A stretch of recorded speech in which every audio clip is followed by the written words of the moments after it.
Let's do this indeed. I am back for my weekly live stream. Now, from now on, for the next few weeks, it's going to be around this kind of time. It's going to be around 11:30 going into midnight because we are rehearsing for a show, as most of you know, about the biggest miscarriage of justice in British history, False Accounts, which is on the poster up here on the wall. And also, look, here's the script. Yeah, it's just been published. Oh, look, there must be a copy belonging to somebody. So there's pictures of the cast when they performed last year. So that show is opening in a few weeks in London. So sorry to my American friends, unless you're over here, you won't be able to see it just yet. But talking of American friends, I am joined by Rennie L, who I've called Mrs. Anonymous on my thing because I wasn't quite sure what name you were going by these days. So if you look on my banner, it says featuring co-star Mrs. Anonymous. That's okay. That's actually quite a good handle. I think that'd be a good handle for you. You should adopt that. This is anonymous. I mean, Yeah. I like it. Well, you never go on camera, so I think it's kind of a cool name. Well, it's nice to not have to, do your makeup 24/7 or any of that stuff. And, I worked from home today, so I'm not looking my best, but Yeah.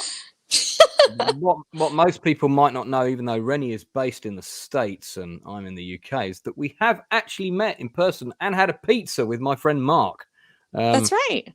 When I was out in America last year, indulging in a particularly exciting and rather adventurous trip, which went wrong in all kinds of ways that we just won't By get the way, into. this guy is a lightweight, just in case anybody wants to know.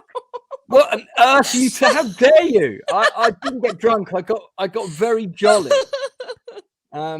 Jolly me is a fun me, and that's all anyone needs to know.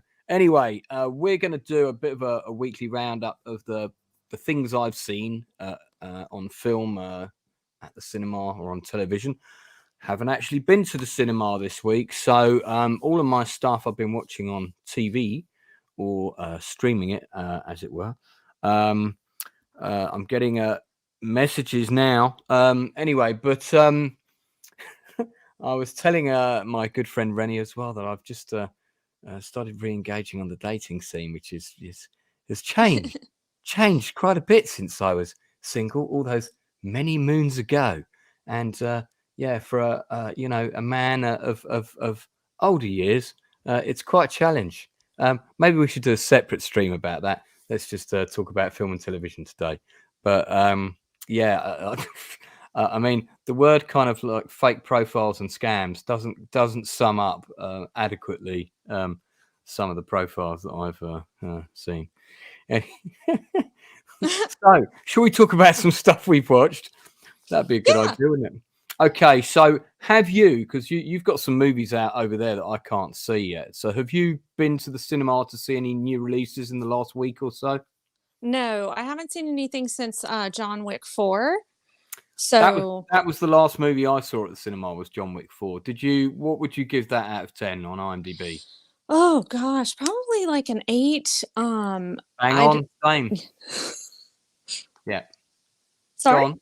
No, I'd give it the same. I think because I I don't want to say this and demean it in any way, but I was not a fan of the way that they decided to end the series, so I'm not excited about that. But yeah, there was an end credit sequence apparently, which I missed because when the film was done, I mean, it's a long movie, and I needed a wee, so I was like, right, I've got to get to the bathroom like right now. I managed to make it through the whole film without needing the bathroom. That was a pretty incredible feat for me, by the way. I mean, you're talking to a guy who went to the toilet 5 times during one of the Christian Bale Batman films. But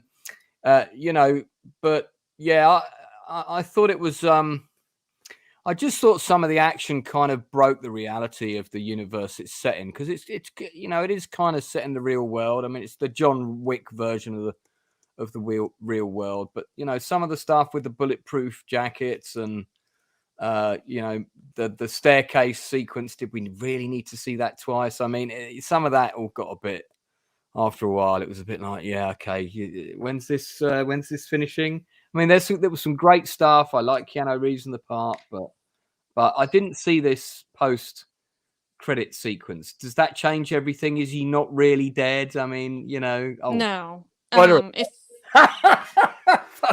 Spoiler alert. Sorry. if you want to know, is there anybody complaining about spoilers? No. Oh, that's my No, hubby in but the hello to audience. Tyron Lethbridge, who has popped in and said hi. Not sure if he's a. That's my husband. Hello. He says sweetie You always didn't likes have to to say support that me. on the stream, but Oh, I'm sorry. hello, husband. You could have pretended it was actually an ardent fan of our channel, although I guess he's Who's both. that hot supposedly Australian guy? Because I'm assuming since he said g'day, he's from Australia. Oh, is he me he's talking about? Get out. People keep saying I'm Australian. Yeah. I get that all the time, especially in America. Is that an Australian accent? No, it's not. Well, he gets that as well. So like, Yeah. we'll go places. Are you British? No, not a pommy. I'm like, hey. Yeah. That's about the biggest insult that you can give to an Aussie. Absolutely true. But anyway, okay. So yeah, John Wick 4. Well, we won't trawl over that too much because we've both seen it already and kind of expressed our we've discussed it already on other streams. I think you discussed it on a stream with somebody else as well. Pretty sure I did. But you see, you've not seen the Dungeons and Dragons movie? No, I am. Yeah, I'm a little skeptical of things like that, and ever Right. since uh the whole lockdown thing happened, et cetera, it's been very hard to motivate myself to go to the movies. I have to really be absolutely needing to see it or like, oh my gosh, I can't miss this. And there's just not a whole lot that I would say that for. Well, I'm going to test your movie knowledge now before we get on to more recent topics. Because if I told you today I had to review a film, but the film I had to review was a fantasy epic that was released in 1988, which film would I be talking about? Oh my gosh. I'm going to get my sand timer out, and I have to hurry you. Can you repeat the question, please?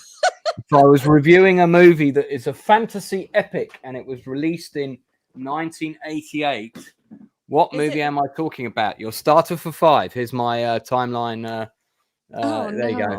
no.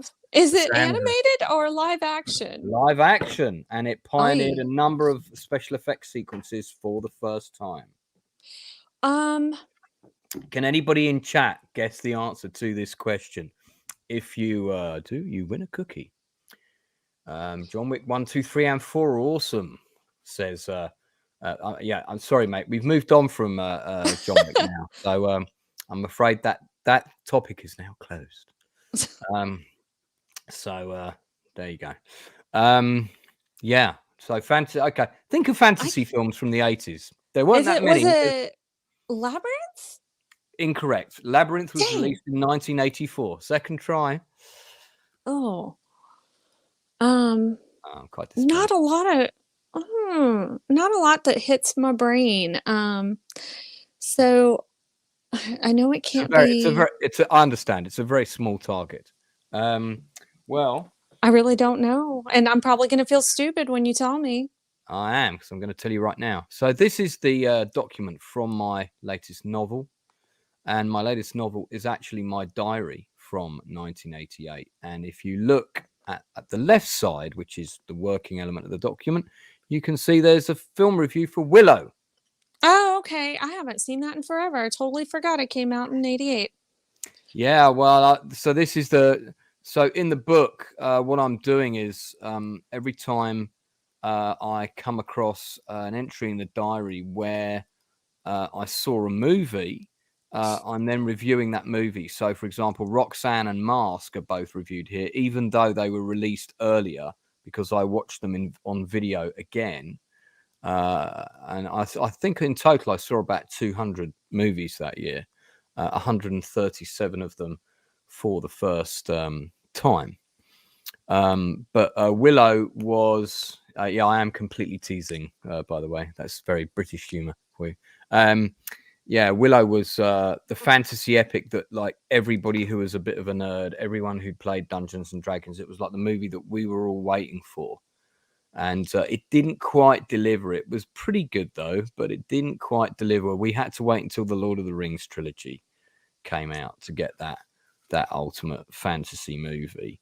But this is from my novel, which is going to be out in a few weeks. It's nearly done. Oh, wow.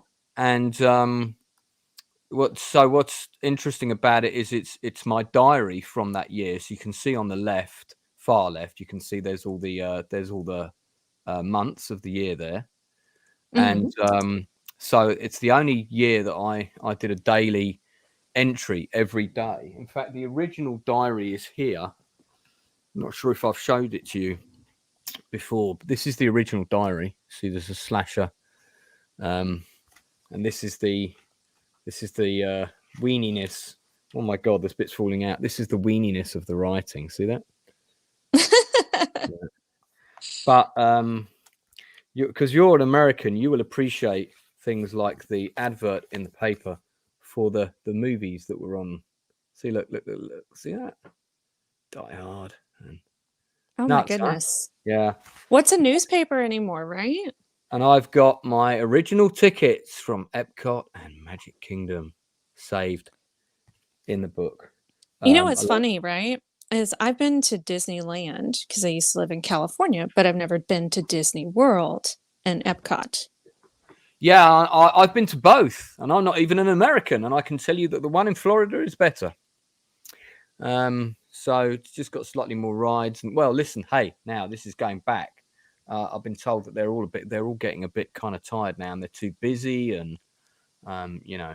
But these are all the movies that I saw that year. So, and this is a big list. See all of them? And I saw most of them at the cinema, and then this section after film 100 are the films that I saw either on video or on television. And so far, there's I've got to do the renumbering because it went wrong, but I think there's about 130 so far, but I know there's going to be more. So, so it not only is it my diary, which reads very much like a season of Dawson's Creek, but it is also a review of all the films that I saw in '88. And '88 was a great year for great movies. So, Nice. Die Hard, Field of Dreams, you know, quite a few big. Now, do you believe that rumor that Die Hard is a Christmas movie?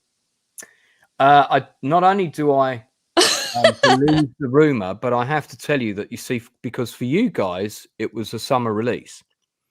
It was released in the summer of '88, which is when I saw it. But for the British, the very first screening of Die Hard in the UK was right before Christmas at the London Film Festival, and I, having seen the film and knew it was brilliant, took a whole big group of people to see that for my birthday, even though my birthday was nowhere near that date.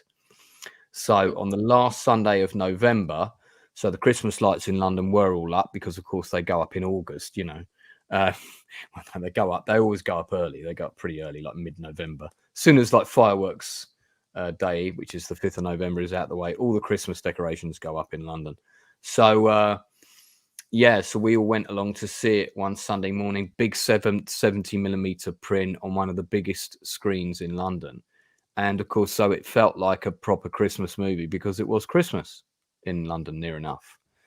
So for us, it definitely was a Christmas movie. And then it was released in the UK, I think January of '89 was the official release. It might have come out on Boxing Day. Maybe it came out on Boxing Day in the UK. But the standout movie for 1988 for me was Die Hard. I saw it 7 times. So all right, let's talk about more recent stuff, which is what this stream is supposed to do. But I had to plug my book because it's coming out soon. Hello, Matt G, popping in. Nice to see you, sir. Thanks for popping into the Outcasts Creative. I normally do this wrap up a little bit earlier, but maybe I'll keep it on at this time because I'm a pretty nightish person. Do you know I did a stream with a a bunch of your fellow countrymen the other day, and I was on that stream until 5 a.m. Oh So boy. 5 a.m. my time, but I was having such good fun. We were talking about True Lies. It was a really fun topic. I love that movie as well. I love True Lies. So I was there for quite a while. And look, I'll just put up your little thank you there. So guys, we're talking about stuff that we have seen recently, either at the cinema or on television. It doesn't necessarily need to be recent releases, but stuff that we've seen recently. The first thing Ooh. I want to talk about, which Rennie, I think you'll quite like. Let me just get the IMDb up for it so I can share it. Is it's actually I like my true story drama series, as you probably know. And in 2018, they did a 6-part drama series on the siege at Waco, starring Michael Shannon and Taylor Kitsch. And it was really well done. It was told from both sides. It wasn't biased towards one side or the other. And it was a really, really well produced, well acted show. And as we both know, it was, that whole debacle was a bit of a cock up, really. Don't think quite so many people really needed to die. There were other outcomes, I believe, that were possible. Anyway, Waco, the aftermath. What's interesting about this is they've picked up where they left off with the first series, and it's about the court case that followed against the surviving Branch Davidians. God, my mouse is playing havoc. Oh. And when did this get released, Lance? Well, the first 2 episodes of it are already out, and they're releasing it weekly. So it stars Michael Shannon. Here we go. Finally. Sorry, I had a few mouse issues. So this is the fake Zod, right? And it's Showtime original, so you can watch it on Showtime. Okay. So this is about what happened to the followers of David Koresh who survived the siege. They were tried in court, of course there's a lot of controversy over when the ATF went in, who fired first. But we do know that a unit of the ATF was specifically assigned to shoot the dogs as they arrived at the compound, and they did that without any hesitation. So I have to ask myself, if I was, and I'm a big dog lover, so if I had pet dogs and they were in my garden and somebody came up and shot them, and they shot them before they got to the door, so you'd be pretty upset about that, I would imagine. I'd be pretty upset about it if someone shot my dog, because people's dogs are like their kids, aren't they? Yeah. So I would say the same, except for my cat. If somebody hurts my cat, they die. I'm serious. If I take her to the vet and somebody just even doesn't handle her gently enough, yeah, it's not nice. I thought you were implying that your cat had automatic weapons there for a second. Funny story about that, but well, I mean, it's that kind of stream. We can, look, I've seen the first 2 episodes of this. What I like about it is it's not too biased one way or the other. You've got heavy hitting actors playing characters on all sides. Michael Shannon's kind of caught in the middle. Giovanni Ribisi is playing the lawyer who defends the Branch Davidians. I've only seen, like I said, the first couple of episodes, but I've got to tell you, it's really good. It's a really strong script. I think it's very factually accurate. And the other thing that I like, hi, so Clueless, good to see you. The other thing I like that they're doing is they're doing flashbacks, and they're also covering the storyline of how Koresh weaved himself into the original Branch Davidians group, and how he gradually sort of seduced everybody and took them over. And they don't pull any punches on how he did that. So that story I'm not so familiar with. So for me, that's also very interesting to discover and find out about. Now, are you a fan of the TV show Succession? No, but my husband is. So he was actually about to watch the newest episode. Right. And we kept getting interrupted, but I was working from home. He's like, look, I'll cut you a deal. If you let me watch this, we can watch. Well, I'll tell you, we're watching something else that's not new lately. But I mean, if Tyron's listening still, we're going to talk about Succession next. I won't create any spoilers, so he's going to be good. But so this is going to segue nicely into that, because one of the main cast of Succession is in Waco, the aftermath. And this actress, I wasn't particularly familiar with her until I saw Succession. And it's funny because she's a dead ringer for Hillary Clinton. Now, this is the trailer for Waco, the aftermath. The woman that we are talking about is J. Smith Cameron, and she plays Lois Roden, who is the original leader of the Branch Davidians. Let's just get the stills up here and we can have a look at some of the stills. So there's Giovanna Ribisi, and listen, he plays a lawyer who the Branch Davidians hate him because he's telling them, you know, you've got to wear a pretty dress into court. You can't come in here looking like Mother Teresa. You look like a killer nun and all this kind of thing. So he hates his clients. His clients hate him. And I kind of like that dynamic with this. So this is the actress we're talking about. She plays, your husband will know the name, Jerry. She plays Jerry in Succession. And until I'd seen Succession, she was not really on my radar. And once I get actresses that, any actor or actress that I like, I tend to follow all their work and see what they're up to, because good actors tend to make good choices about the scripts that they do, which means that usually if you follow them, they you know, not all the time, but you'll get to see some interesting films and shows that maybe you haven't seen before. She's first class in this. Outstanding performance in this from her.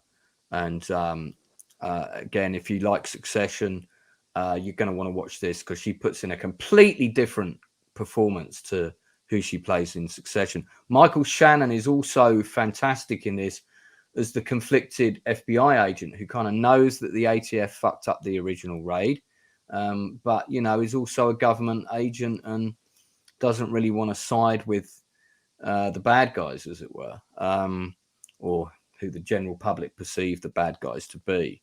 But yeah, it's a class show. I really like it.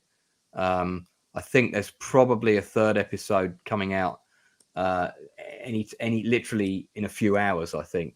Now, this actor here, so this is produced by the same team that made the original drama. This actor here, Kian Johnson, is doubling for Taylor Kitsch's Koresh, but when he's younger. And I think they did a pretty good job of getting a pretty similar actor to Taylor Kitsch. Do you see what I mean? Yeah. Yeah. So I like that Tyron's contributing. Don't bring the ATF to a gunfight. That's yeah. Well, I mean, they they ran out, but that siege ended when they ran out of ammunition. Was one of the reasons it stopped when they pulled back. I mean, apart from the fact that they had quite a few wounded as well. Man, it could have gone so many other ways. Michael Lawai, he's exceptionally good in this as well. Looks like that's a premiere event. See, she looks like Jerry from there. She looks like Jerry from Succession. J. Smith Cameron. Probably not married to James Cameron. I don't think there's any relation there. So this is the lady on the right. I don't know the name of the actress, but this is the lady that Giovanna Ribisi says, for fuck's sake, put on a pretty dress in court. Otherwise, all the jurors are going to vote against you, you know. But it's a really good show. I've got to say, it's a really good show. And I thoroughly recommend it to people. But yeah, so that's great. So you guys, good news. You guys watch Succession, right? My husband does. I really don't. I love Brian Cox. I think he's a great actor. I just can't get into this kind of dynamic. I'm not big on drama, especially whenever it comes to families fighting. I know that's a very contradictory thing to come from someone who loves The Godfather, but that's a little bit different. But yeah, but it's just not my cup of tea, so to speak, I guess. I think with The Godfather, you can like The Godfather for a lot of reasons. You can be into period drama, you can be into crime drama, and those are two often overlapping things. When you get the two of them together, that's a big win for someone that likes both, like myself. And then also, you know, I mean, it's full of heavy hitter actors. The Succession was a show that sort of throughout the first season, I wasn't really sure if I liked it because everybody in it is a prick. And so when you're watching, well, we're coming on to Succession, Tyron, so we can definitely talk about that. So I'm going to leave that question up there. So shows with toxic characters where the whole cast are like that, you're kind of, well, who am I rooting for right now? But when all of them are fun to watch, that's when a writer or a production team have cracked it. And they really have cracked it with Succession, because even though you hate some of the characters more than others, you love watching them. You love watching them fail. And I think the cast in Succession, that it's just a first-rate cast. They're just all so good. They really inhabit their characters. The characters, watching them suffer is, just so horrendous, but so much fun.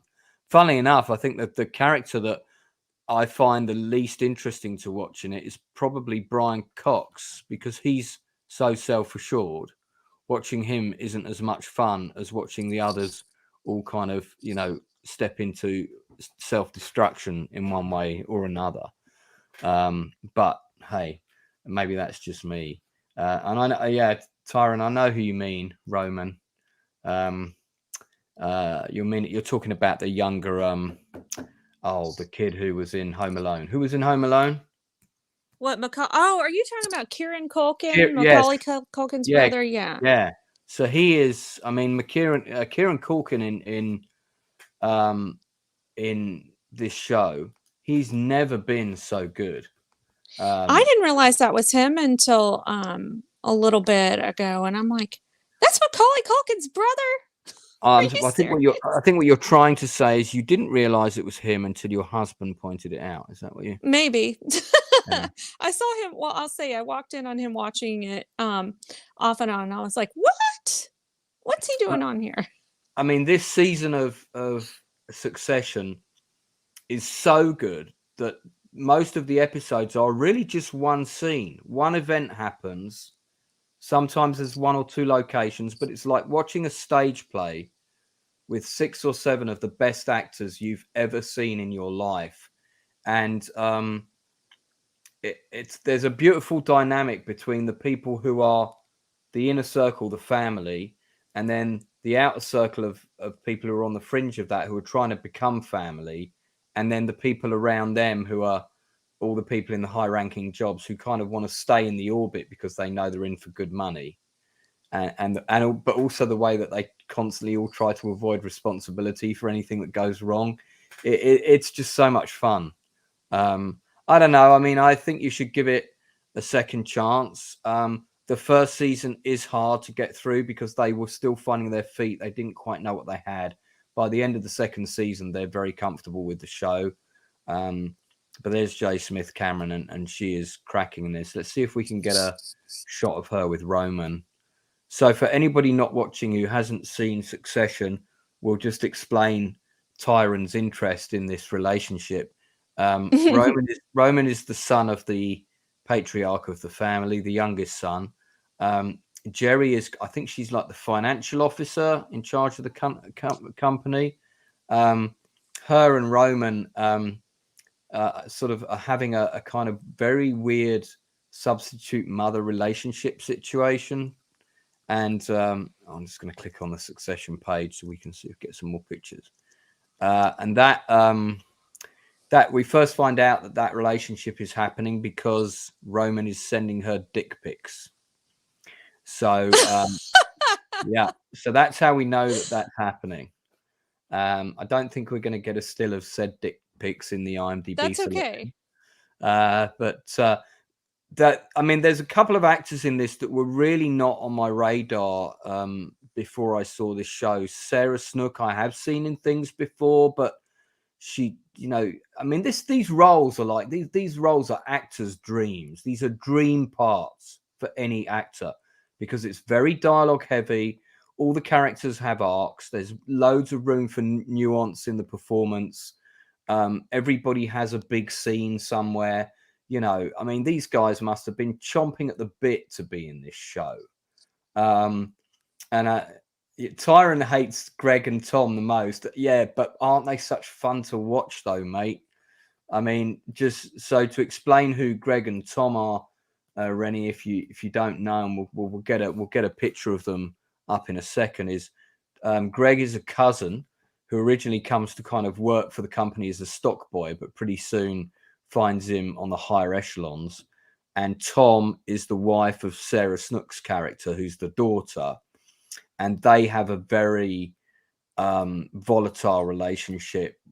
Which and there they are. There we go. That's great. There's a picture of Greg and Tom.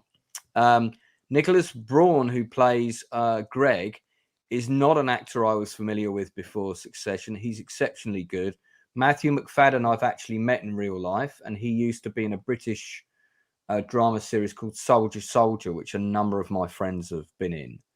I can't remember where I met him, but I think he was at a play that I went to see that we both had mutual friends in, and I think I met him in the bar, if I remember rightly. I've also met Brian Cox's son. Are you a fan of the film Young Sherlock Holmes, Rennie? I haven't seen it. So that would be a negatory. I know. You need to watch that movie. That's a great old movie that a lot of people have. You're not the only one. A lot of people have not seen Young Sherlock Holmes. Well, Dr. Watson, or the young Watson in the movie, is Brian Cox's son. So, do you know what I remember him from the most? And you're going to probably hate me for saying this. Braveheart. No, actually, I loved him as William Stryker in X2, X-Men United. Oh, yeah, he was good in that. Yeah.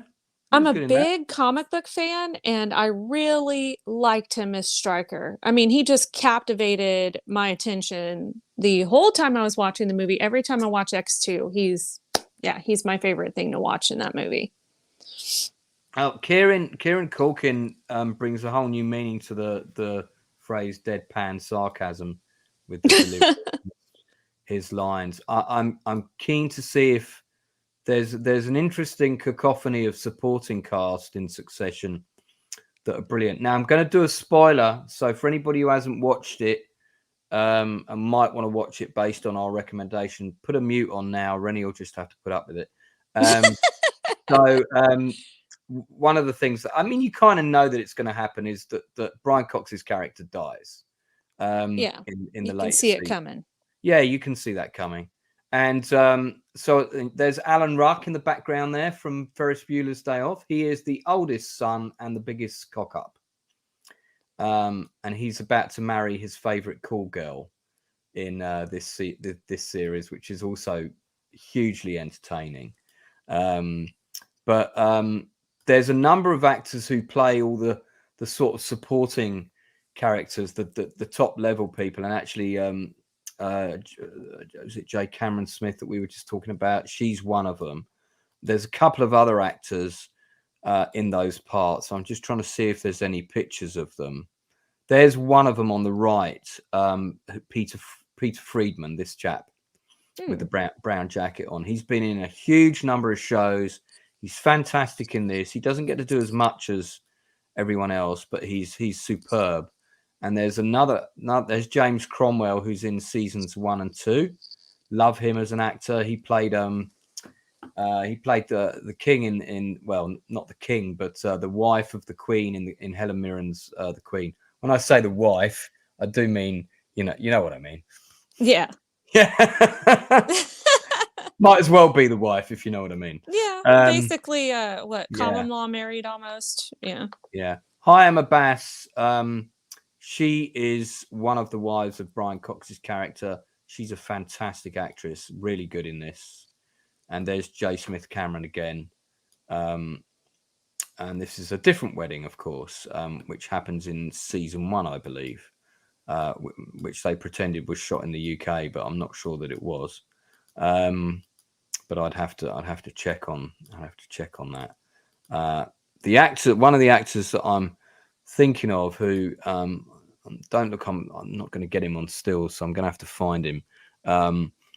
There he is, David Rash. This is an actor who I think, I love talking about character actors. This is an actor who's been around for a really long time. I think he's massively underrated. I think he's fantastic. There he is in Men in Black 3, which I didn't watch because the second one was crap.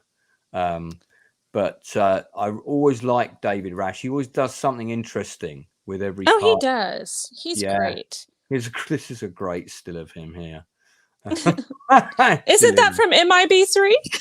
No, that was Oh, his reaction to the screening of Men in Black 3. Why was I in this? He's saying that. what was I thinking? One of the films I really liked him in was he was in a police drama with Tom Selleck, which I think was called An Innocent Man. It came out in the late 80s, I want to say, maybe 1990. An Innocent Man, and that would be a good film for us to do a retro review on sometime, because again, it's there it is, 89. I was right. It's a film that not a lot of people have seen, and it's about a guy who gets set up by two corrupt cops, and David Rash plays one of the cops. And it does keep you on tender hooks right till the end. I saw that at the London Film Festival, I think it was. That's a movie worth checking. And of course, anything with Tom Selleck's massive moustache in is always Did, worth seeing. didn't he get rid of it recently? I can't remember, but I thought he did. I don't know. I mean, that would be 50% of his gay fan base will have just gone immediately. So not sure he wants to Oh ratio himself in such a fashion. But I mean, you know, you've got great actors in the smaller character roles. Like Fisher Stevens has been around for ages. You might remember him from Short Circuit 2, which is a film not worth remembering. He was also in My Science Project, which is a retro review that I'm going to do very soon, which is a great film that not a lot of people have seen, from 1986. Oh, yes. Okay, Yeah, I did see his face on today's episode, or this week's. yeah, he's a great actor. His role is superb. I'm sure your husband will agree. He plays a fantastic character in the show, and he's kind of a bit of a weasel, but he's always coming up with little schemes to save the family. And if they go rubbish, he doesn't want to take credit for them, and if they go great, he wants to take all the credit. You know, so this is probably one of the best shows from an acting and script point of view to be on television in a really long time. So we've got Matt G contributing to the stream here. The last things I saw in the movie theater, and this is going back a ways. John Lennon, Metallica, new album listening party, Superman in '78, Coldplay, and Evil Dead Rises. Well, I'm glad you've got out more recently, Matt, just to see one thing in the cinema in the last 50 years. But Well, no, he actually will go to like the retro releases and stuff. So I think he's I actually done see. this stuff recent. Yeah, because that's right. Because the original Superman, I don't know which cut of the original Superman, but that got a re-release recently, didn't it?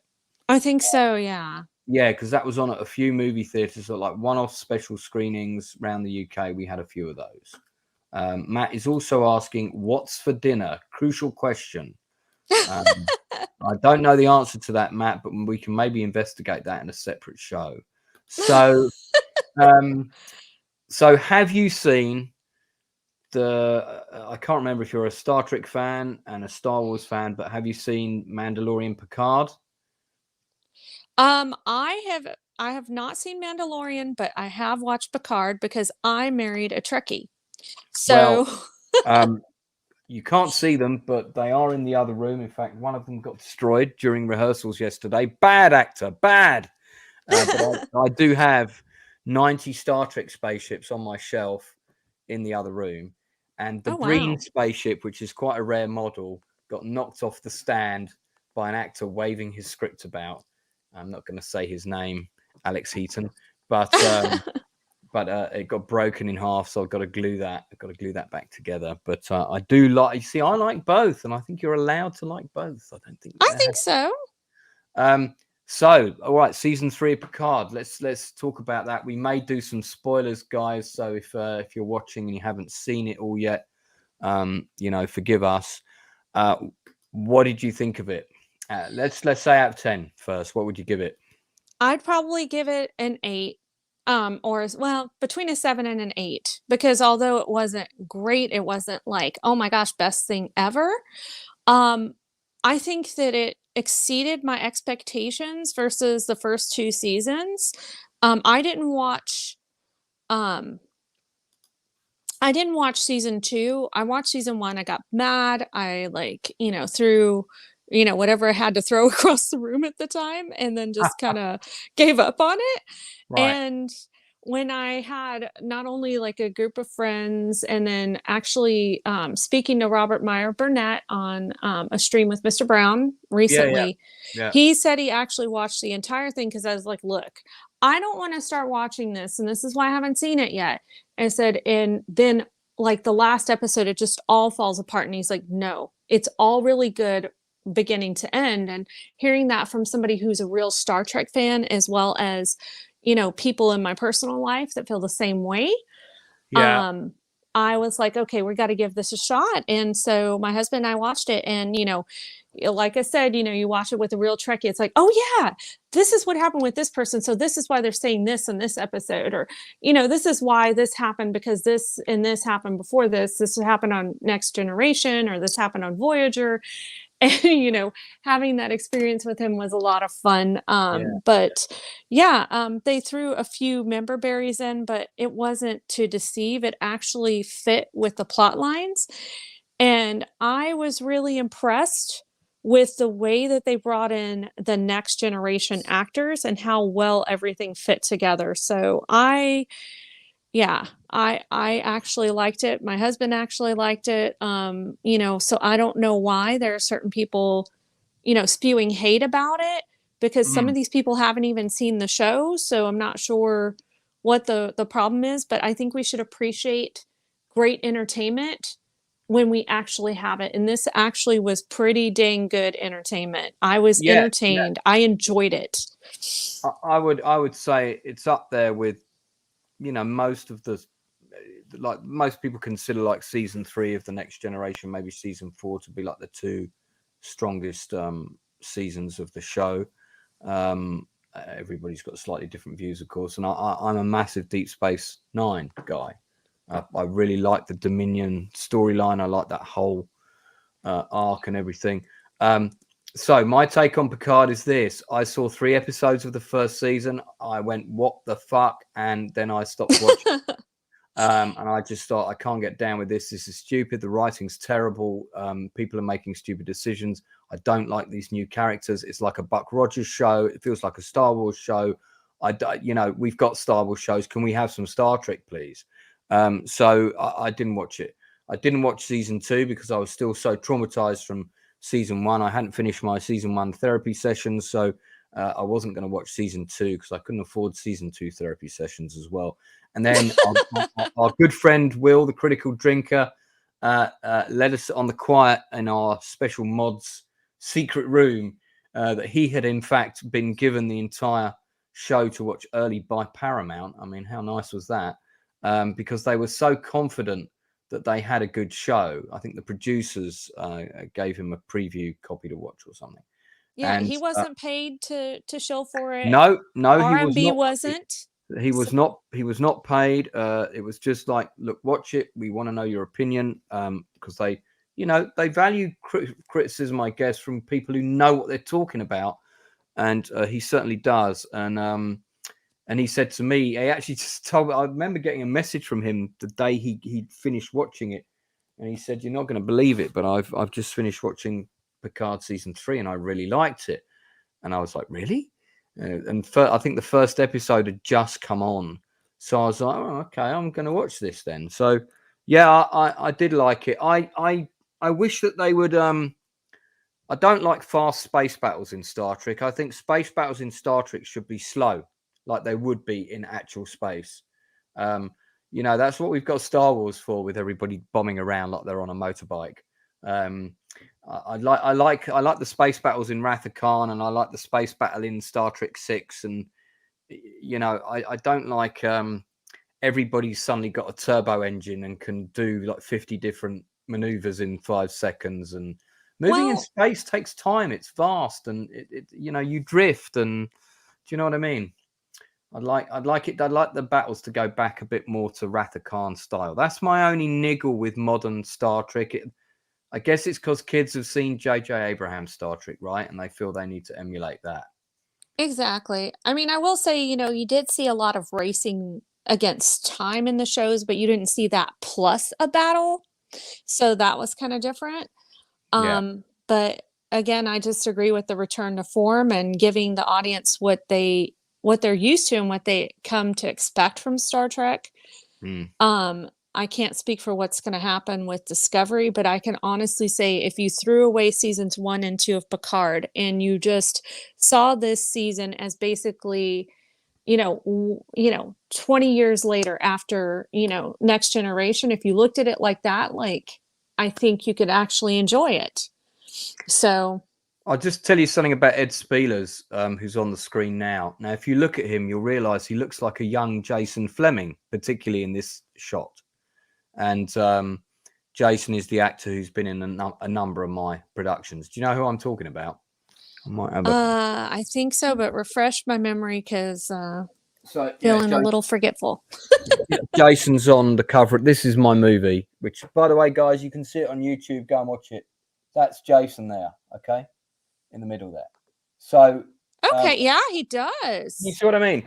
And I wrote a script for Jason where there's a younger version of him and an older version. And the first person we looked at to maybe cast as the younger version of Jason was Ed Spielers. And we contacted Jim, he was in Lock, Stock. That's correct. That was Jason's breakout role, Lock, Stock, Two Smoking Barrels. And we contacted his agent, and his agent just said, no, he's got something lined up in America, and he's contracted for 2 years, so he's going to be unavailable. And it would have been this. So, Wow. and I like Ed Spielers as an actor. Gates McFadden proving that not everybody was quite put back together to come for the show. But Amanda Plummer, yeah, sorry, but Amanda Plummer was amazing in this. But so Clueless has watched my movie. Thank you very much. I think you put a comment under it. I know several people did. If you have watched it, then go and watch the making of, and you'll see how difficult it was to actually make that film for a mere $50,000 in a foreign country. So I really liked her. Did you rate her in the show? You talking about Amanda Gates? Plummer. She was okay. I'm not a big fan of hers. I remember her from Pulp Fiction, but she's just got one of those very off-putting characteristics, but that works because she's a villain, right? Yeah. So, I don't know. She was I was having like, a lot. oh man. She was having a lot of fun with the role. Yeah. I mean, I you're right. I love the way that the next gen characters were brought back. It just made sense, right? Yeah, and I loved the way that they brought. See, the funny thing was, I pitched a script to Paramount, a Trek script, a long time ago, and in that script there was a floating museum with all the ships in, and it was where the cadets trained first to train on the older vessels before they trained on the newer vessels, a bit like that people do in the Navy, Mm-hmm. and the big storyline was that the cadets had to go there to get a fleet because the Federation fleet got annihilated, and that was the only place where they could get ships from and take them into battle, and Picard kind of led them there. It wasn't actually Picard, it was Kirk in the script. This was a pitch for Star Trek 4. And yeah, and I couldn't get it through the door of Paramount. You know how that goes. But as soon as I saw that museum, I thought, shit, they're going to come back here and get a ship, because I knew that was going to happen, and I thought they're either going to come back and get loads of ships, or they're going to come back and get one ship. They'll either get all of them or one. It won't be anything in between. And that's what they did. I'm not I like Michelle Hurd as an actress. I'm not a massive fan of her character in this show. Just because she feels more like she's in a Star Wars universe, if I'm honest. But then the first season of Picard didn't feel like Star Trek to me. So maybe I've just got that transference with her. I like her as an actress. I think she's great. I think she does a fine job in the role. where she fits kind of makes a bit more sense in season 3.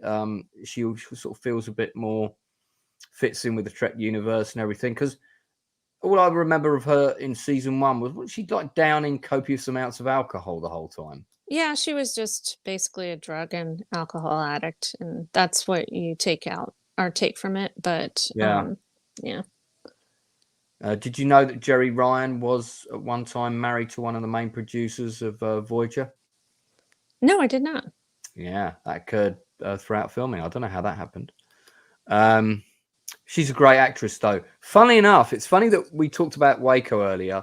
I don't know if you remember, but during the Waco siege, a Waco movie came out about the ATF raid, and it went straight out. I think it was out on HBO. And the guy who played Koresh in that, it was called Line of Duty, Ambush at Waco, Line of Duty. And I mean, the title, Ambush at Waco, let's just make it clear who fired first, you know. But it was a propaganda piece, really. But it was a well-made film. I'm not saying that it was a true depiction of what happened. She's in it. She's in it playing one of the Branch Davidians. And that was one of her first acting roles. So she was in that. And she's pretty good in it as well. And there's a very young guy from Band of Brothers who was also in it, who's now a massive actor and is popping up on absolutely everything. Wasn't a big fan of this guy either. Now, he's not in season 3. Does your husband know what happened to him? Did he go off and do a ninja movie? Because again, he didn't, you know, samurai sort of ninja characters didn't feel Trek to me. I can ask him, but he is downstairs. That's right. He may well still be watching. He might chime in the chat. Yeah, Jim, Amanda Plummer was also in Fisher King, one of my favorite films of all time. I've not seen The World According to Garb.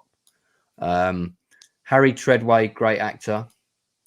I'd like one of those to carry around at a Star Trek convention. That'd be a nice little prop, wouldn't it? Yeah.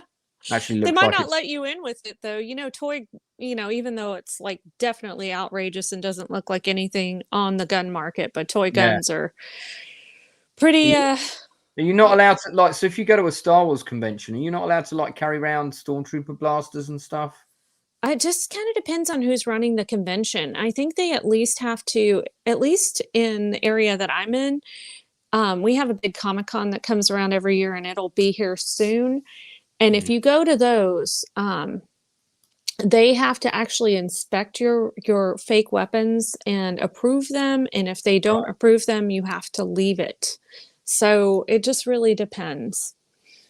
Now, isn't this is where Riker presents an episode of The Great Bake Off, right? I think so. Betty Crocker Riker. Yeah, so certainly it looks like he could fit on a Great Bake Off episode. I think that would work well. Oh, by the way, I also have met Patrick Stewart. Oh, nice. To tell you that. I met him. He was a friend of mine was understudying his role in Central London, and I met him in 2004. And he also signed both of my X-Men DVDs, which I brought with me. Nice. And he was now, see, I met Frakes in 2019. Right. Yeah, he was quite grumpy when I produced the DVDs. This was backstage, you know. It was I got invited in and everything, and he quickly signed them. And I said, no, these are for me, and I want you to put to Lance. And he said, oh, okay. I thought you were getting them off me to put up on eBay or something. And I'm like, no, man, I'm not one of those guys that hangs about the door with like 20 postcards for you to sign. But wasn't he a great Professor X? Oh God, yeah. I loved him as Professor X. I just don't think you can replace Patrick Stewart. I didn't really care for McAvoy as Professor X as much. He was a good younger Professor X, but I did we want to see a younger Professor X? We didn't need to, no. Not really. I really liked the first 2 X-Men movies. Yes. The one that covered Cuba, which I think did have McAvoy, and that's the one that Jason Fleming's in, where he's teleporting. He's the demon that teleports everywhere. See, I also liked. Oh yes, he was. I also liked Days of Future Past. That's I think that's the one. I think that's the one. Jason. No, that comes up at. No, he was in First Class. He was he was Azazel. He was in First Class. Yeah, that's who he was. Yep. First class. Yeah.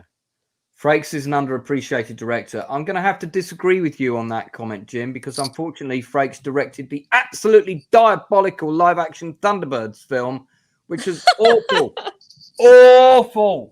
awful. And as you can tell from my many objects behind me, I'm a bit of a Thunderbirds fan. In fact, let's stop sharing screen for a moment. So here's my Thunderbird 2 with pod that detaches. I let it. Oh, nice. Made a lot of special modifications myself, and I've also got a massive 0x here. This is well rare. This is like a die cast. I'd like to get it out of the box. I'll have to do like one of those toy episodes that somebody does and get all my toys out. Outcasts Creative unboxing. Yeah, there you go. but this is, it's like a die cast model. I tried to get it out on the stream before, but there's loads of foam and shit, so I won't bother doing that. And I've got a big toy Thunderbird 1 here. This one's quite tough. You can give it to kids, and they won't break it, but they'll try. But and then I've got one of the rare Thunderbird 3s in the cabinet there. Can you see that up here? A little bit. I think you might need to. There we go. Yeah, I can't really get it out, but there we go. There's only 1,000 of those. Nice. There's only 1,000 of those. I mean, listen, it's not really Frakes' fault because he didn't write the script, to be honest. He was brought in to direct it. The point is, Jim, that I'm going to say to you is that if Frakes had researched properly and looked at the original shows and watched them all and then read the script, he would have said, this script is no good. And he also would have said, you need a British director for this. I'm going home. So I can't give him a pass completely because he took on the job, but he probably, I think he wasn't doing a lot back then. So he probably needed to fix that crack in the pool in California. So I think he does a really good job at directing stuff that he knows. And, he's going to know the universe of Star Trek better than anybody, isn't he? Again, we've got these. I think this is more. These stills are more from like probably season 2. Oh, isn't this the sheer fungus hubris moment? I believe so. Yes. Yeah. What did you think about that line being in Star Trek? It was stupid, and I will say that is one of the few things that I didn't appreciate about season 3, but they didn't overdo it with the cussing, but still, it's like in Star Trek, you'd have a damn here, maybe a hell there, but not really anything. I don't remember anybody swearing in season 3, did they?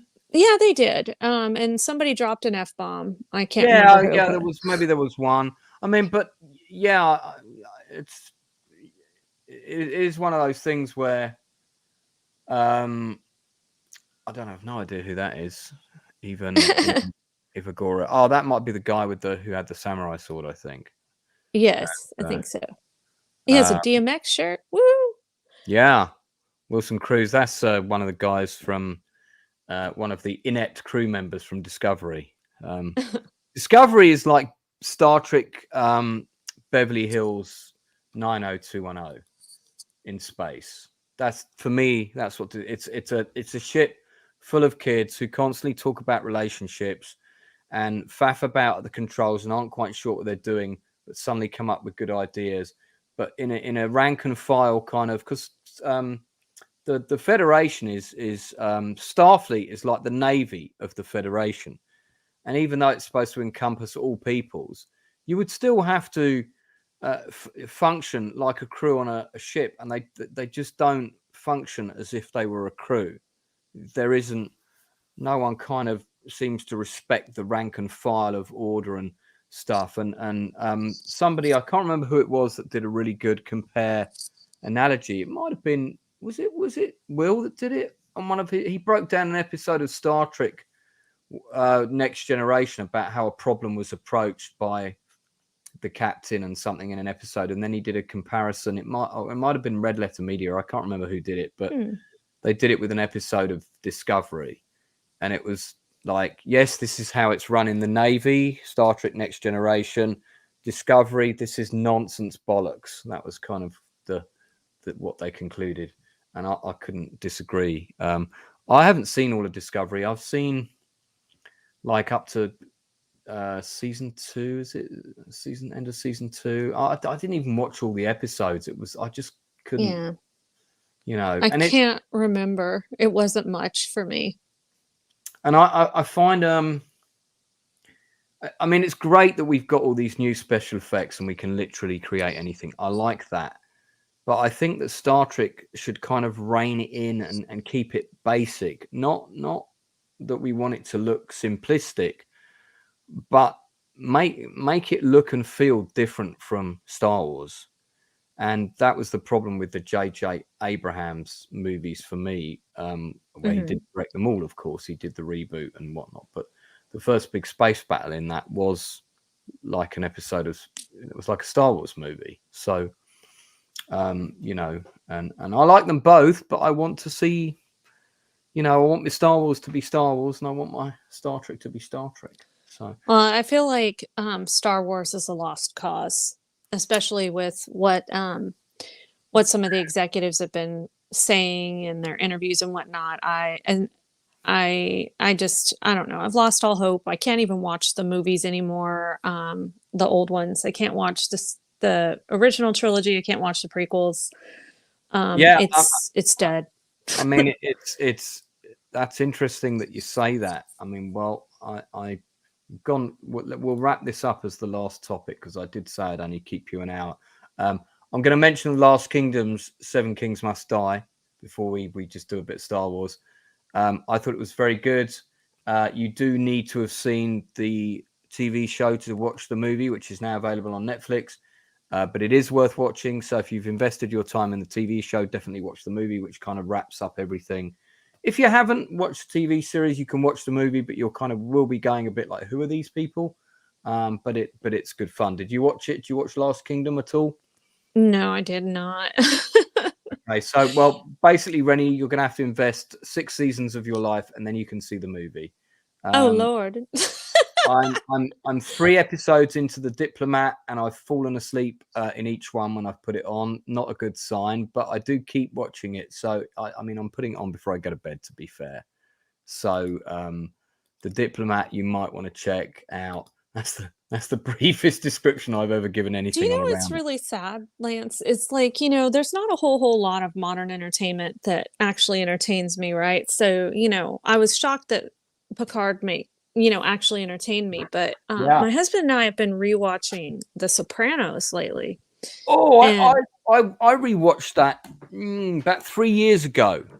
4 years ago with my good ex. show. We binged it because she'd never seen it and I'd never seen all of it. So it was on at a weird time and I would sometimes catch it and sometimes not, but I'd never got to the end of it. And I think I had seen the last episode actually, but yeah, I mean, it's a great show. And then we're going to watch that prequel movie, The Many Saints of Newark, which is about Tony Soprano as a kid. I saw it at the cinema. It is worth seeing. Okay, good, because I haven't seen it yet, so I'm wondering if it's going to be any good. So it's worth seeing. It's kind of, it just gives you more meat on the bone to kind of, okay, this is kind of where it all started. I mean, what would have been great is if you had watched that first and then watched The Sopranos, because you would have seen it in the right order, a bit like doing the Star Wars films in the right order, Yeah.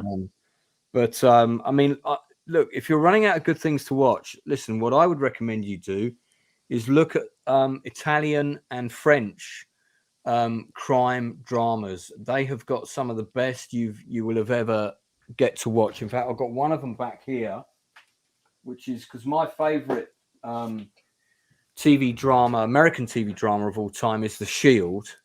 I don't know why we've got this Mando still up for the minute, but anyway, now we're talking French television. But this is Bra Quo, which is an absolutely awesome TV show. I'm going to do a stream about my top 10 crime shows. I'm supposed to be doing it with Craig Fairbrass, who's a pretty big name British actor, and we're going to do it together. But it's 4 seasons. I've got them all here, and this is about corrupt cops in Paris, and it's a great show. And there's a few Italian shows that are very good as well. There's one called Gomorrah, which is well worth watching. There's another one called Corleone, which is about the origins of the mafia, and it goes right through to the present day. That's a really good show. So, I mean, there are good shows out there. Another one that you might like, Rennie, which is very girly. So, obviously, Jim, this is one for you because I know how you like your girly female shows. We can see from Justified and Banshee. Gonna do a Banshee. I'm supposed to be doing a Banshee stream with Mr. Brown, and I've got my Banshee Blu-ray box set right here. Look, so there it is, and that is a great show, really good.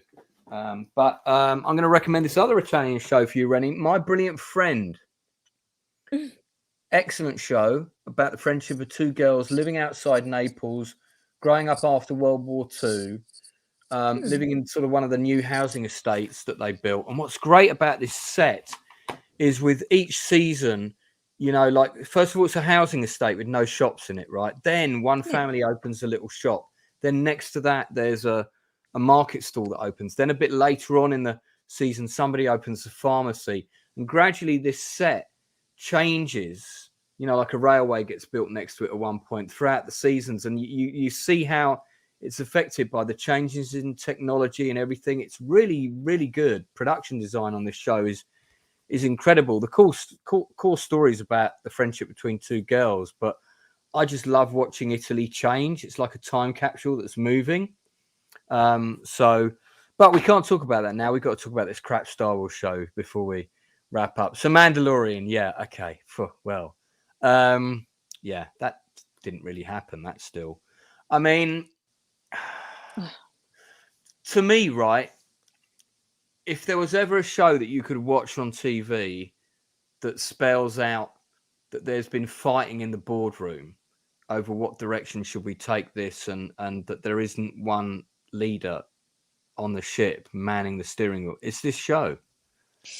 Yeah, I agree. I saw season 1 and I kind of tapped out after that. And I think that I don't know if there's necessarily fighting in the boardroom because, you know, that's a big rumor from a certain YouTuber. But I do believe that nobody knows where to go with it and they don't know what they want to do with it.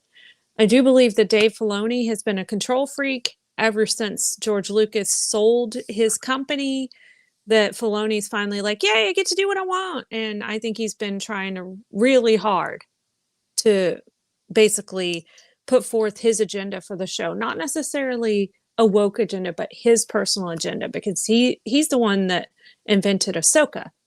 And Yeah. I don't think she's that great of a character. Never did.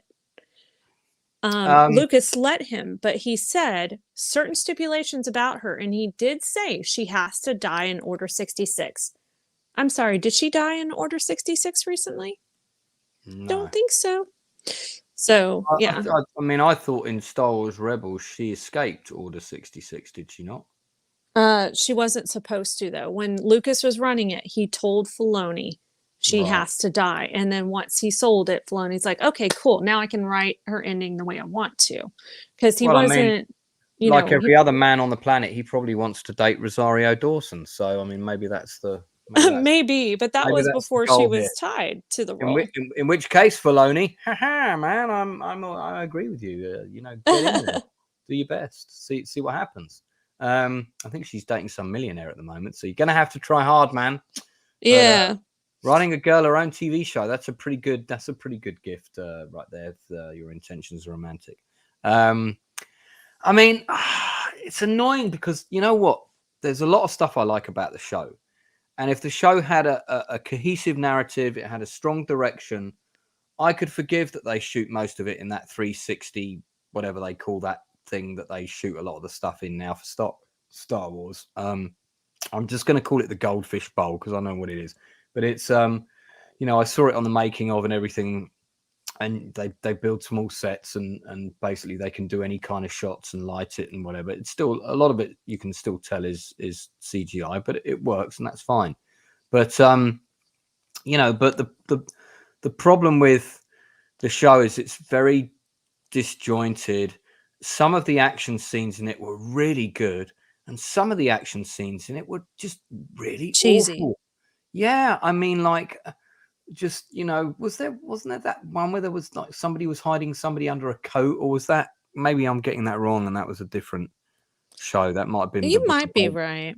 that might I have been the just book of Boba Fett. I mean, because sorry, awful Star Wars is on television is kind of meshing into one organism for me at the moment. But it all kind of blends together because it gets all corroded and whatnot because it's all crap. I mean, I didn't hate it as much as everybody else. You know, there was listen. I'm a big Star Wars fan. I saw the original movies at the cinema, like everybody else, about 9 times that summer.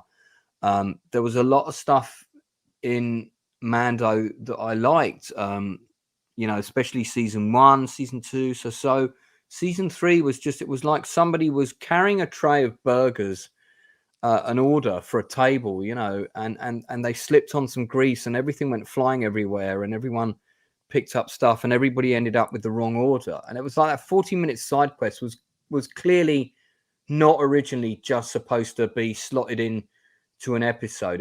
That was clearly part of a bigger narrative that we were going to see a lot more of, that then got scaled back. And it was like, what are we going to do with this 40-minute thing that doesn't now fit because we've rewritten scripts? Oh, I know. Well, we can do it as, it'll be filler for episode whatever. And you know, I could just hear the conversations in the edit suite with executives standing around wondering what to do with, you know, this whole bit that's been edited. We don't know where it fits now. And because I've been in those conversations, I've been in those rooms, not for Star Wars, but you know, I know they happen. And also the whole thing over Gina Carano leaving, I don't think really hurt, did it any favors. That was not nonsense. It didn't, but at the same time, I think people um, over overdid it with the whole like, oh my God, we stand with Gina Carano and blah blah blah. And I I think that was a little bit too much. I think it became like a quote unquote like YouTube fan base or like a YouTube takeover for that whole thing. And as we Yeah, I listen. I just don't agree with people being fired on Twitter. no, I know.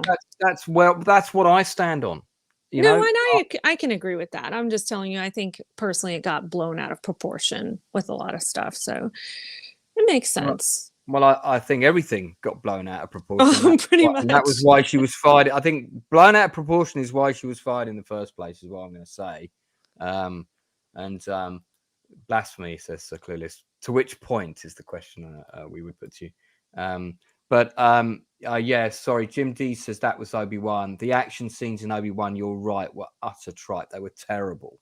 There were a couple of things I liked about Obi-Wan, and like the fact that, you know, it didn't make for a great scene, but it worked with his narrative, that he took a nonsense, boring job somewhere and just blended in with other people. That's what he would have had to have done.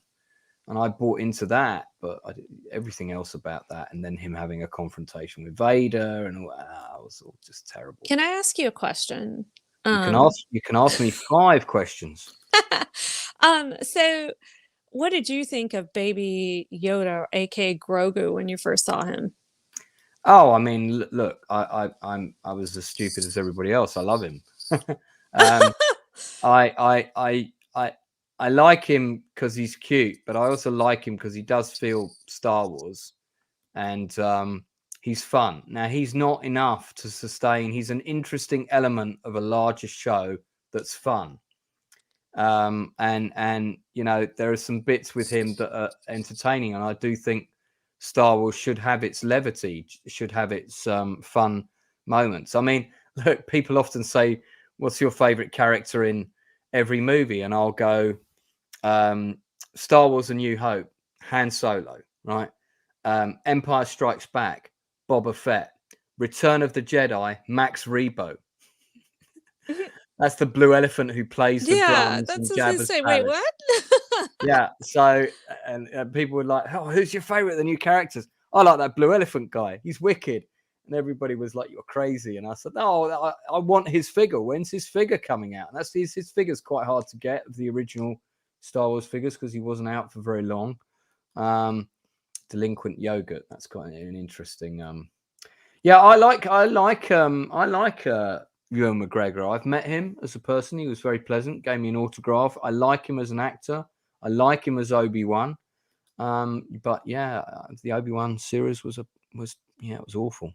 So There was a lot of stuff about the latest Mando series that didn't work for me in terms of them as fighters. I felt were a bit too easily defeated. In some of the earlier episodes. That cameo from Christopher Lloyd, he was completely wasted as well. so glad I didn't watch that. I would have been so Sorry, mad. you were going to ask me something else. Go on. No, I was just letting you know. I will say, and don't hate me for this. I like to, you know, to give you that disclaimer, but I never liked Baby Yoda or Grogu. I always wanted to see him like thrown onto a barbecue pit and roasted alive. I just don't know why, but he didn't feel like Star Wars to me. Now you see, you can tell that the Force has reacted to your statement, and it coincided with me putting up that picture of Baby Yoda, and that is actually him reacting in real time to your comment right now. See, how can you not be upset by that face? I just Um, don't like it.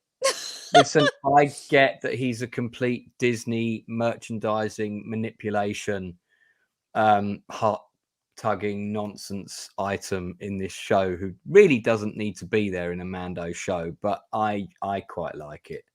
Yeah, to Oh, each their own. I was just curious. you know, and I mean, you are talking to a guy who likes Max Rebo, so you know, maybe I'm just a bit odd, but I mean, there were so many things that were great, which is what made it all the more frustration when you just had stuff in it that was just like, who the fuck wrote this bit? Why is this bit happening? I think Drinker did a really good breakdown of did you watch it? The recent video about minutes wasted on plot stuff that didn't really need to be covered. I And don't think so. well, you should. It's a very entertaining episode, and it's good for any aspiring writers who might happen to be watching. And yeah, that was a really good, just like brevity. You'll hear this in writing a lot. You go to a writing workshop, okay? Any teacher who's teaching creative writing, teaching screenwriting, playwriting, whatever, will always say at some point, brevity is key. Like I I was just getting into writing my novels, and I went to a talk, and there was David Bellacci. Have you heard of David Bellacci? He's a very well-known American author. And I asked him, what piece of advice would you give to a new writer? And he said, if you can say what you want to say in 2 words instead of 200 words, say it in 2. And I went back and applied that to my book, and I cut my first draft of my novel from 800 to 600 pages, applying that one lesson. Yeah. It just goes to show how valuable that is. And I mean, there's been whole episodes of Mando that have ended with like one scene that tells you everything you needed to know about that episode in that one scene, where we could have really just have had 10 minutes instead of 45. So I don't, it just feels like that, like I said, it just feels like it was a ship without a leader, and there were people writing all their own bits, and no one sat around the table and said, how's all this going to work? So yeah, I mean, Jim, yes, set design, costumes, all of that stuff's lovely. There's a lot of stuff that looks very Star Wars. There's some stuff that doesn't, but and I wasn't sure about this dark saber thing, but I'll let that go. That's a personal quibble. But yeah, you know, some of the fights were a bit ridiculous. There you go. That's got to be a picture that's going to go up on your wall, right? This one here. No? Maybe not. Maybe not. All right. So, well, look, let's wrap up, because you've stayed longer than you said you would, and I really appreciate it. I only try to keep these to an hour normally. What is coming out that you're looking forward to seeing? Anything on the cinema? Anything in on the TV coming up? I'm trying to think of what I saw. Oh, okay. Don't laugh at me. Okay. Seriously, don't laugh. I'm preparing to laugh. Let me get my laughing bag out right now. I think that that new Transformers movie coming out is going to be a good popcorn flick, so I'm kind of looking forward to that. And we'll be back next week. Sorry, I'm sorry. I think I had a heart attack. Did you say Transformers movie? Yeah, and Peter Cullen is still the voice of Optimus Prime, so I will take it as a kid that loved Transformers, the cartoon. And then right. Yeah, I quite like that. There was something else that I wanted to see, or that I was oh, okay. I am kind of interested in the Flash movie because of Michael Keaton's Batman. I'm very intrigued as to if it's going to be worth my time. I'm done with superhero films. I just don't care anymore. I can get that. It's too much, man. If you're at a restaurant and you have spaghetti for 400 days in a year, pretty soon you're not going to want to eat spaghetti anymore. Jim D, Mission Impossible. I do want to see that. And I do want to see a Mission Impossible shot in space film. I know they're talking about it, and I know Tom Cruise wants to do it. I would like to see that. That would be very interesting to see, I think. What about the Flash movie? Obviously, you can't wait for the Little Mermaid to come out. Oh God, no! The Ariel with the eyes far apart. No, thank you. What about Guardians of the Galaxy Volume 3? Currently with the worst poster design ever made in the history of cinema. I am pretty turned off by James Gunn right now for his choices in the DCEU, so I'm not really looking forward to what he did with Guardians of the Galaxy 3. Yeah, I wasn't a massive fan of the story of the second film, actually. That for me was a bit disappointing. That whole kind of Kurt Russell is God or whatever it was, and yeah, I kind of, you kind of knew straight away that they were the bad guy. So then it all became a bit. There was a lot of screen time that then became redundant because you kind of knew where it was going and how it was going to end. And I just thought, not really sure I'm buying into this. So I don't know. I've seen the trailer for it. Trailer looks kind of cool. You see, now that I don't consider that a superhero film. I know that sounds like sacrilege, but they've always been characters that sort of existed outside of that because they're in space, I guess. Yeah, I always saw it as more of a sci-fi thing. Nobody really had any special abilities other than they do, but not like to the point where they're just unstoppable, I am looking forward to June 2. One of my dearest friends was in June, the 1st June, and she's on the poster, and that's Sharon Duncan Brewster, who plays Dr. Kynes. And of course, her character was originally as a white person in David Lynch's 84 version, is an old guy, and there was a big ruckus about her. But I think she won people over because she was really bloody good in the movie, I have to say, not just because she's a friend of mine. She was also in Rogue One. So I'm looking forward to seeing June 2. I'm hoping they don't screw up the second half. There's some things about June that I wasn't mad about. I like traditional film scores. I'm not a big fan of blending the sound design to such a degree that we don't, you don't have that tune that you go, oh yeah, this is the tune of the movie. I like my old school soundtracks. So TV wise, obviously I'm looking forward to seeing the rest of Waco, the aftermath, and I'm deliberately not researching the subject, so I don't know how it ends. In terms of other sort of shows that are dropping weekly at the moment, now that Picard and Mandalorian have finished, I don't know that there's others that I'm racing around to look at and see if the latest episode has hit the floor.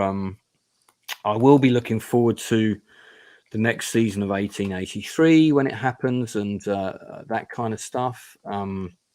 Anything to do with the world of Yellowstone, I'm very interested in. I heard Tulsa King's a great show, so we may try watching that soon. I can recommend that. I have watched it. I binged it in 2 days, and I recommend that. I was going to talk about, I won't, but I was going to talk about Snowfall today And that's a show that I think has a lot to recommend it. And I'm on the final 3 episodes of season 6. House of Dragons season 2, says Jim. Yeah, I don't know when that's dropping, but I loved it. A friend of mine was in the first season. He got his head cut off. So if you know who that was, that is my friend Will Johnson. You can see him on my channel in my Diamonds in the Sky short film. He's in it. So yeah, he's the one who protests and then gets his head lopped off by Matt Smith. And it's so funny. I'll tell you this story quickly before we end it. He came on and he was doing his speech, and it's a really big scene, and he'd appeared in episodes. He had a couple of lines here, a couple of lines there, and I was texting him every time I watched an episode. And I was saying, "Mate, this is great. I'm so glad you're in this. This is a massive franchise. You're going to be able to go to Comic Cons and do that for the rest of your life if you don't get any more work, and because you can." And then it's that scene, and I'm like, "Oh, mate, this is a great scene." And I just sent the text and said, "Can't wait to see what you do in season 2." And then literally within like 10 seconds of sending him that text, his head got chopped off. Oh. So I got a message back from him later. It's like, "As you can see, I'm not in season 2, but thank you." But it's a great part for him, and he really. I was so glad he got to do that speech, because he's an actor, but he's also a radio host and he's a DJ. And I don't think he gets offered enough juicy parts. And I've written a couple of roles for him, but it was great to see him where he had a big speech in a room with a lot of other big name actors, and he really nailed that speech. And I thought, yeah, now people can see what he can really do. Let's give him some more parts like that. So Will Johnson, guys and girls, look out for him. All right. Well, look, we're going to wrap up there. Rennie, are you normally streaming stuff on your channel? I haven't got links below right now because I didn't know you were coming on until quite late. Thank you so much for filling in for my friend George, who was not available. And my other friend, Copa Catania, is having a baby. Well, he isn't. His wife is. But I was going to say that would be a feat. Yeah, he did say he was going to live stream the birth, but I'm not sure that's happening. I'm not sure that was a sincere statement. But yeah, where can people find you? Is there anything you want to plug? I would like to plug, first of all, Teresa Martin, Ms. Martin Muses. Pretty much lately, it's been about every other Saturday morning in the US, which would be like probably Saturday afternoon or evening for you. We are talking books. I've been doing this for almost 2 years, because I think I joined them in late of 2021, if I'm not mistaken. Like summer of 2021. So, we started out with the whole Lord of the Rings series. We went into the Silmarillion and the Hobbit. And then we went into some Terry Brooks books, and now we are doing Raymond Feist. That's the guy who wrote The Magician. We are covering The Magician right now. So we are in Apprentice. So highly recommend those of you guys who are bookworms. Teresa really doesn't do, she doesn't necessarily do the hate watching thing, but she's really great at talking about stuff that she loves and promoting things that, she feels should be promoted. She has a lot of other types of material as well, but I strongly suggest you check her out. Steve Kenobi is typically on that show as well. Great people, authentic, genuine. You couldn't ask for pretty much, nicer people. Do you have a link for them that you could put in the? Yeah, I can do that here in just a second. And then, of course, that I am on Mr. Brown Alliance's channel from time to time as well. So I have been there. I have been on there occasionally when he graces me with an invite.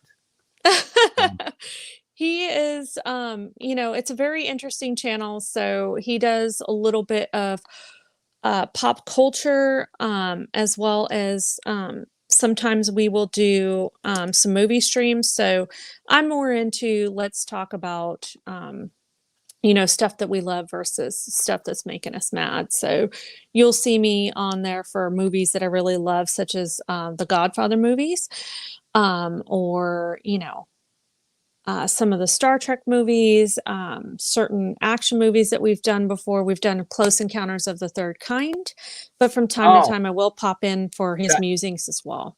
That's a great movie that I actually want to do a stream about that, where we look at all, is it 3 or 4 versions of the movie that exist? And I've seen all of the versions at the cinema as well. And they're all slightly different.